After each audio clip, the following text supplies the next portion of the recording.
WBSLST 2025 9-10 assistant teacher life science. এখন life সায়েন্সে cut off কত হতে চলেছে সেটা আমি আলোচনা করবো, কিন্তু তার আগে ভ্যাকান্সি কটা আছে আগে জেনে নেওয়া উচিত। আরেকটা বলছে ইন্টারভিউতে ক্যাটাগরি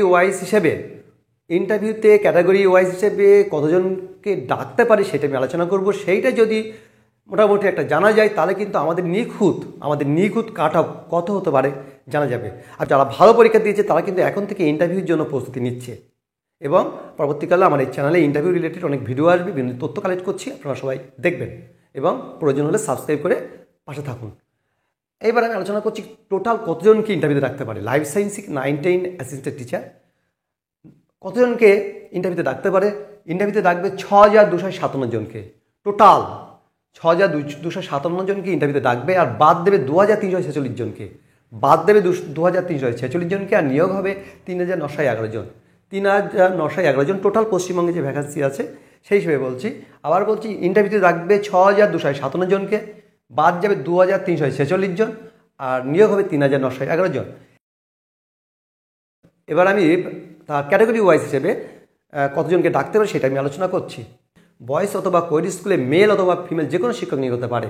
তাহলে male female for boys school এবং কোয়েড স্কুলের জন্য। এখন আনরিজার্ভের ক্ষেত্রে ইন্টারভিউতে ডাকবে 1678 জনকে।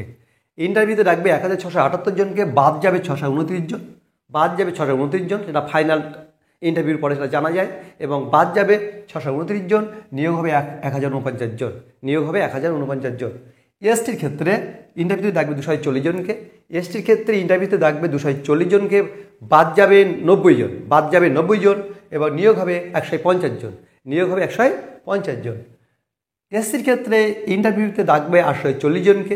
এসটির ক্ষেত্রে ইন্টারভিউতে ডাকবে 840 জনকে, বাদ যাবে 315 জন, এবং নিয়োগ হবে 525 জন। ওবিসি এর ক্ষেত্রে ইন্টারভিউতে ডাকবে 398 জনকে।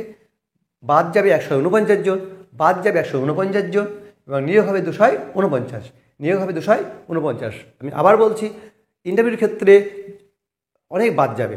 যদি 16 জন ইন্টারভিউ দেয় তাহলে 6 জন বাদ যাবে এবং 10 জন নিয়োগ হবে, সহজ হিসেব। এবার দেখো চলে আসে ওবিসি বির ক্ষেত্রে ইন্টারভিউতে ডাকবে 280 জনকে।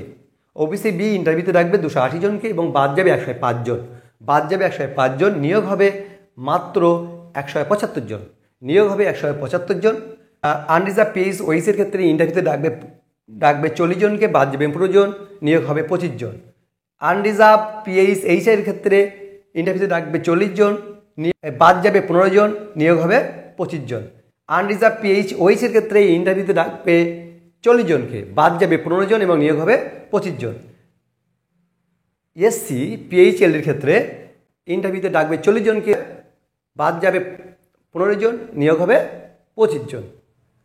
এবার ইডব্লিউএস এর ক্ষেত্রে টোটাল ইন্টারভিউতে ডাকবে, অর্থাৎ কল করবে 400 জনকে কল করবে, ইন্টারভিউতে ডাকবে, বাদ যাবে 150 জন, এবং নিয়োগ হবে 250 জন। এতজনকে ঠিক এইভাবে ইন্টারভিউতে ডাকবে। 2016 সালে যে কাট অফ ছিল সেটা যদি আপনারা একটু জানতে পারেন তাহলে কিন্তু এই 2025 সালে কাট অফ কেমন হতে পারে অবশ্যই একটা আইডিয়া হয়ে যাবে। এবং 2016 সালের ক্ষেত্রে কী হয়, 90 নম্বরের মধ্যে মেরিট লিস্ট হয়, এবং ওখানে 55 নম্বর রিটেন ছিল এবং 35 নম্বর ছিল শিক্ষাগত যোগ্যতা। অর্থাৎ 90 নম্বরের মধ্যে যদি আমরা কাট অফ দেখি, একটা আমাদের আইডিয়া হয়ে যাবে 2025-এ কী কাট অফ হতে চলেছে। বিশেষ করে লাইফ সায়েন্সের ক্ষেত্রে কাট অফটা একটু কম হয়েছিল। আর্টসের ক্ষেত্রে কাট অফ যেভাবে হাই হয়, কিন্তু সায়েন্সের ক্ষেত্রে কাট অফ কিন্তু অনেক কমে যায়। এইবার আমি আলোচনা করব 2016 সালে 90-এর মধ্যে যে কাট অফ ছিল সেটাই। আনরিজার্ভের ক্ষেত্রে ছিল 68, OBC A 59, OBC B 62, PH 48, SC 57, ST 50। যারা এরকমই নম্বর পেয়েছিল, বিশেষ করে 90 নম্বরের মধ্যে, তারা কিন্তু সবাই ইন্টারভিউতে কল পেয়েছিল। আমরা এই বছরে অর্থাৎ WBSLST 2025-এ 80 নম্বরের মধ্যে কাট অফটা ধরবো না, কেননা ফ্রেশাররা কিন্তু 10 নম্বর পিছিয়ে আছে। তাই আমরা 70-এর মধ্যে কাট অফ ধরবো। তাই আমরা কি করব, 70 নম্বরের মধ্যে কাট অফ ধরবো। আমি ধরে নিলাম ইনসাইডটা 10 নম্বর বেশি পাবে এবং ফ্রেশাররা 10 নম্বর পিছিয়ে থাকবে। সেই হিসেবে কাট অফ কেমন হতে চলেছে সেটা আলোচনা করব। এই ভিডিও দেখার জন্য সবাই অপেক্ষা করছিল। এখন 2025 সালে 60 নম্বরের মধ্যে কত পেতে পারে সেটা আলোচনা করছি। অবশ্যই সবাই আনসার কি মিলিয়ে নিয়েছে, অনেকের ভেবেও নিয়েছে কত পাবে। এখন আনরিজার্ভের ক্ষেত্রে 60-এর মধ্যে 45 পেতে হবে। আনরিজার্ভের ক্ষেত্রে 60-এর মধ্যে 45 পেতে হবে এবং শিক্ষাগত যোগ্যতা আপনারা জানেন 10, 8 এবং 6 এইভাবে যোগ হবে। যে 60%-এর উপর পেয়েছে তার 10 যোগ হবে, আর যে 50% থেকে 60%-এর মধ্যে পেয়েছে সে 8 পাবে। আর এখানে 50%-এর কম তেমন কেউ পায় না, আমি সেটা ধরলাম না। যদি পেয়ে থাকেন তাহলে সেটা 6 যোগ করে নিজেরা ক্যালকুলেশন করে নেবে। এখন আনরিজার্ভ যদি 45 পায়, আমি ধরে নিলাম শিক্ষাগত যোগ্যতায় 8 পেয়েছে, তাহলে তার নাম্বারটা হবে 53। আর যদি 10 পায় তার নাম্বারটা হবে 55। মানে 45 যোগ 10 হচ্ছে 55, আর 45 যোগ 8 হচ্ছে 53। তাহলে আনরিজার্ভের ক্ষেত্রে জেনারেল কাট অফ হবে 53 থেকে 55, 70 নম্বরের মধ্যে। সার্ভিসদের এক্সপিরিয়েন্সটা বাদ দিচ্ছি, তাহলে এখানে ফ্রেশার এবং ইন সার্ভিসদের উভয় ক্ষেত্রে 70 নম্বরের মধ্যে কাট অফ কেমন হতে পারে। আমি জানি যে ইন সার্ভিসটা 10 নম্বর এগিয়ে থাকবে, 55 থেকে 55 এর মধ্যে ওঠানামা করবে। ওবিসি এর ক্ষেত্রে রিটেনে পেতে হবে 39। ওবিসি এর ক্ষেত্রে রিটেনে পেতে হবে 39, কারোর 8 নম্বর যোগ হবে, কারোর 10 নম্বর যোগ হবে, তাহলে দাঁড়াবে 47 থেকে 50, 47 থেকে 49। ওবিসি এর ক্ষেত্রে মিনিমাম তার 60-এর মধ্যে 39 পেতে হবে এবং 8 অথবা 10 যোগ করে পাবে 49, যোগ করে পাবে 39, 47 থেকে 49। ওবিসির ক্ষেত্রে 47 থেকে 49। ওবিসি বির ক্ষেত্রে পেতে হবে 41, তার সাথে যোগ হবে 8 অথবা 10, 8 অথবা 10 যোগ করলে হবে 49, 49 থেকে 51, 49 থেকে 51। ওবিসি বি তার কাট অফ হবে 49 থেকে 51, 49 থেকে 51। পিএসসি ক্যাটাগরি ক্ষেত্রে রিটেন পেতে হবে 32, 60-এর মধ্যে 32 পেতে হবে, তার 8 অথবা 10 যোগ হবে, তার হবে 40, 40 থেকে 42, 40 থেকে 42।